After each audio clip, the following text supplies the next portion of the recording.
அனைத்து விவசாயிகளுக்கும் வணக்கம். இன்றைக்கு நம்ம இந்த வீடியோவில் மா சாகுபடியை பற்றி தான் பார்க்க போகிறோம். முக்கணிகளில் முதன்மையாக கருதப்படுகிற மாவோட தாயகம் நம்ம இந்தியா தான். வெப்பமண்டல பகுதிகளில் மா நன்றாக வளரும். பொதுவாக செம்மண், சரளிமண், வண்டல் மண் போன்றவையெல்லாம் மா சாகுபடிக்கு ஏற்ற நிலங்களாகும். தண்ணீர் தேங்கி நிற்காத வடிகால் வசதி இருக்க நிலமெல்லாம் மிகச்சிறந்த நிலமாக இருக்கும். மாவை பொறுத்தவரை 1000க்கும் மேற்பட்ட ரகங்கள் இருக்கிறது.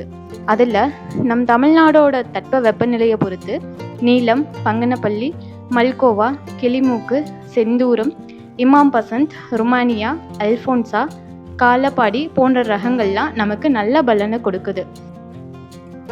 நம்ம தமிழ்நாட்டை பொறுத்தவரை மா கிருஷ்ணகிரி, தருமபுரி, சேலம், திருப்பத்தூர், திண்டுக்கல், தேனி, விருதுநகர், தென்காசி, திருநெல்வேலி, கோவை, செங்கல்பட்டு இந்த மாவட்டங்கள்லாம் மா நமக்கு அதிக அளவில் சாகுபடி செய்யப்பட்டு வர்றாங்க. அது மட்டும் இல்லாமல் கிருஷ்ணகிரி மற்றும் திருப்பத்தூர் மாவட்டங்களில் மாம்பழ தொழிற்சாலைகளும் சந்தையும் அதிகமாகவே இருக்குது. இந்த மாவை நம்ம எப்படி நடவு செய்யலாம்னா, ஒரு ஏக்கருக்கு 15x15 அடி இடைவெளியில் 190 மரங்களும் 17x17 இடைவெளியில் 150 மரங்களும் நம்ம நடவு செய்யலாம். இதை எப்படி நடவு செய்யணும்னா, நடவு செய்கிறதுக்கு 2 அடி ஆழம் × 2 அடி நீளம் மற்றும் 2 அடி அகலம் அப்படிங்கிற அளவில் குழியை எடுத்து குறைந்தது அந்த குழியை 10 நாட்கள் ஆற போடணும். அதுக்கப்புறம் அந்த குழியில் 1 பங்கு மக்கிய எருவும் 1 பங்கு மணலும் கொண்டு 100 கிராம் வேப்பம் புண்ணாக்கு கொண்டு மூடணும். அதுக்கப்புறம் நம்ம மரக்கன்றுகளை குழியின் நடுப்புறமாக வைத்து நடவு செய்து மண்ணை அணைக்கணும். நடவு செஞ்சதுக்கப்புறம் தண்ணி கொடுக்கணும். அதுக்கப்புறம் அந்த மண்ணோட தன்மைக்கேற்ற மாதிரி நீர்ப்பாசனம் செய்யணும். மாங்கன்று நடவு செய்து 3 ஆண்டுகள்ல இருந்து நமக்கு பலன் தர தொடங்கும்.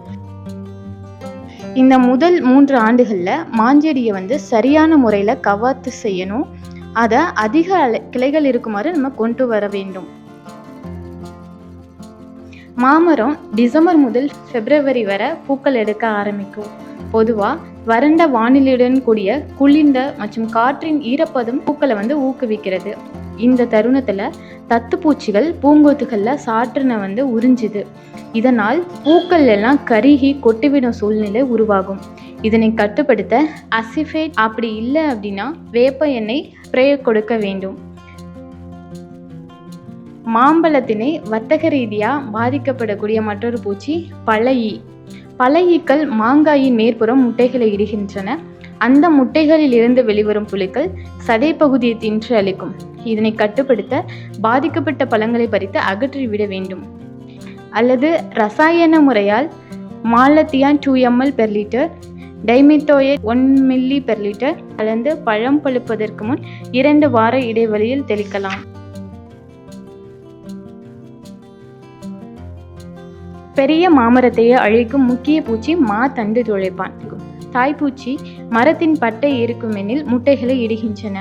முட்டையிலிருந்து வெளிவரும் புழு தண்டின் உட்பகுதியை உணவாக உட்கொண்டு மரத்திற்கு தேவையான நீர் மற்றும் உணவு கடத்தலை தடை செய்யுது. இதனால் மாமரம் காய்ந்து இறந்து விடுது. இந்த பூச்சிகளை கட்டுப்படுத்த தோட்டத்தை சுத்தமாகவும் மரத்தில் சுண்ணாம்பு பூச்சும் செய்யலாம். இனக்கவர்ச்சி பொறி வைத்து ஆண் பூச்சிகளை கவர்ந்து அழிக்கலாம். ஆரம்ப கட்டத்தில் மரத்தில் துளைகள் ஏற்பட்டு மரத்துகள்கள் கொட்டும் அந்த இடத்தை கண்டறிந்து பட்டையை உரித்து புழுக்களை எடுத்து அழிக்கலாம். அதன் பிறகு அந்த துளைகளை களிமண் கொண்டு மூடிவிட வேண்டும். மாவை தாக்கும் நோய்களில் ஆந்த்ரக்னோஸ் நோய் முக்கியமான ஒன்றாகும். இந்த நோய் இலைகள், பூக்கள் மற்றும் பழங்களில் அதிகம் காணப்படும். இதன் தாக்கம் காரணமாக இலை மற்றும் பழங்களில் கரும்புள்ளிகள் தோன்றி பொருளாதார இழப்பை கொடுக்கும். இதனை சரி செய்ய சூடோமோனாஸ் ஃப்ளோரோசன்ஸ் 5 கிராம் கலந்து 15 நாட்களுக்கு ஒரு முறை தெளிக்க வேண்டும். மாமரத்தின் வளர்ச்சிக்கேற்ப உர மேலாண்மை மேற்கொள்ள வேண்டும். வருடத்திற்கு ஒரு முறை செப்டம்பர் to அக்டோபர் மாதத்தில் பரிந்துரைக்கப்பட்ட உரங்களை மரங்களுக்கு கொடுக்க வேண்டும். ஒவ்வொரு அறுவடை முடிந்த பிறகும் ஆகஸ்ட் to செப்டம்பர் மாதத்தில் மாமரங்களை கவாத்து செய்வது அவசியம். மரத்தின் ஊடே செல்லும் கிளைகளையும் தரைப்பகுதியை நோக்கி வளரும் கிளைகளையும் அகற்ற வேண்டும். மேலும் மரத்தின் மைய பகுதியில் நன்கு சூரிய ஒளி படுமாறு கவாத்து செய்வதன் மூலம் மாமரங்களில் காய்ப்பு திறன் அதிகரிக்கும்.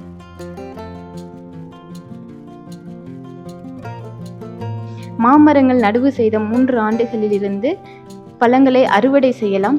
ரகங்களுக்கு ஏற்றவாறு மரத்தின் காய்ப்புத்தன்மையும் நமக்கு அமையும். நன்கு பராமரிப்பு செய்யப்படும் மாந்தோட்டம் 25 முதல் 30 ஆண்டுகள் வரை பலன் கொடுக்கிறது.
மாங்கன்றுகள், மாந்தோட்டம் அமைப்பு தொடர்பான சந்தேகங்கள் மற்றும் தரமான மரக்கன்றுகள் தேவைக்கு எங்கள் பசுமை பாரத நிறுவனத்தை தொடர்பு கொள்ளுமாறு கேட்டுக்கொள்கின்றோம். நன்றி.